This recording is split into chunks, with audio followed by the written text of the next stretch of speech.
Hello, hello, hello. Welcome back to the Esoteric Empire.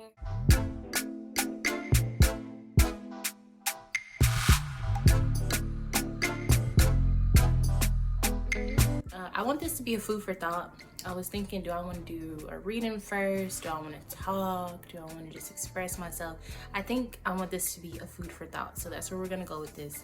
If you are here and you are new, thank you so much for coming on in, okay? If you have been here, I want to take this time to say that I appreciate you, okay? Because it's been an uphill battle.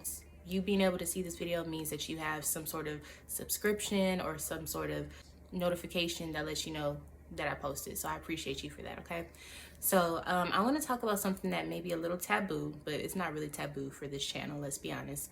And I want to talk about what people categorize the devil as.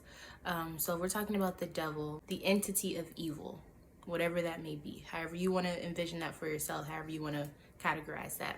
So the embodiment of evil, okay? So there's a lot of different things that talk about let's say like Lucifer or things like that, and a lot of us know that this was at one point an angel. Well, that's the loose story, right? It was an angel that ruled over music or created music, you know, however you want to look at it, and it fell from grace, meaning that it disobeyed orders, it didn't do what it was supposed to do, and it became basically evil. It became the opposite of good because it did not follow good itself or God. So there's a way deeper understanding of that, but that's not what this video is about. I just want to get to the actual mentality of what the devil represents. So something that I've been realizing is, even with that little bit of information of what Lucifer ruled over or was good at, or whatever the case may be, a pattern that I see. So within tarot, when you have the devil come up, it's about obsession. And sometimes it could be about something else, like standing out or going against whatever everyone else is doing. But I want to look at the obsessive part. So I was thinking the other day, I was like, okay, one, why does tarot only have the devil card, but it doesn't have the God card? I have my own reasons why I think that is, but we're not going to talk about that in this video. But one of the things that I realized is the devil is about obsession or repetition or loops. Being stuck within a pattern of thinking. And when I thought about that, I was like, okay, music also is the same thing. Don't get me wrong, music is not evil, but the structure of music is to state something and then loop a chorus, and then state something different or something else, and then a chorus. So the whole point of it is to have a structured loop of energy that you are kind of like involved in. Even the idea of music and the instruments that are used and beats and things like that, when you loop a sample and you chop it up to what you want to hear, it becomes like this amazing different sound or song, and you get stuck in it. You can have something stuck in your head for a long time. But just the structure of music itself, when you have a song, it's a loop, it's a pattern of rhythm. And I was thinking, that's the same way if we look at life. Definition of insanity is doing the same thing over and over and expecting a different result. And that's kind of the same like underlying pattern, right, of what the devil is about.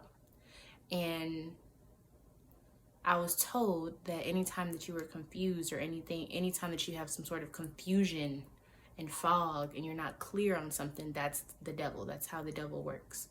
And when I thought about that, I said, now they say like insanity is about doing the same thing over and over and expecting a different result. And that's a loop. So doing the same thing, that repetition, like we were talking about, obsession. And this shows up in so many different ways. Even when they say things like in a positive way, let's look at it this way. When they say things like, that person never gave up, they kept trying, they kept doing it, no matter what the circumstances were, they kept going, they kept pushing. It was like, it's so crazy, it was genius, you know, that type of thing. So it's like when you keep going against everyone else's beliefs, or idea of what you can become, like Kanye is a good example. People will say that he's crazy, but they'll also say that he's a genius. So however you see it is up to you. But my point is, that's kind of that devil energy. So when people kind of look at you and think that it's wrong, or Sometimes it is absolutely wrong, don't get me wrong. But what I'm saying is, it's the thing that makes it evil is the repetition, or the when you keep doing it and you're stuck in it. That's the repetition. So when you can't find your way out, or when you can't see outside of your own box, I believe that that's the devil. I believe that the devil, or that energy, is bondage, putting you within something where you can't see anything outside of that world or that mentality, and it convinces you that that's all that there is. So this can happen even with things that are good. It can happen with people who are smart. It can happen with people who are dumb. It can happen with people who are weak, people who are strong. It doesn't matter. The energy is about repetition, bondage, and somehow doing what's different from what is supposed to be good. So if anything that you do has those three things, it's evil. Because it's a repetitive, bonded,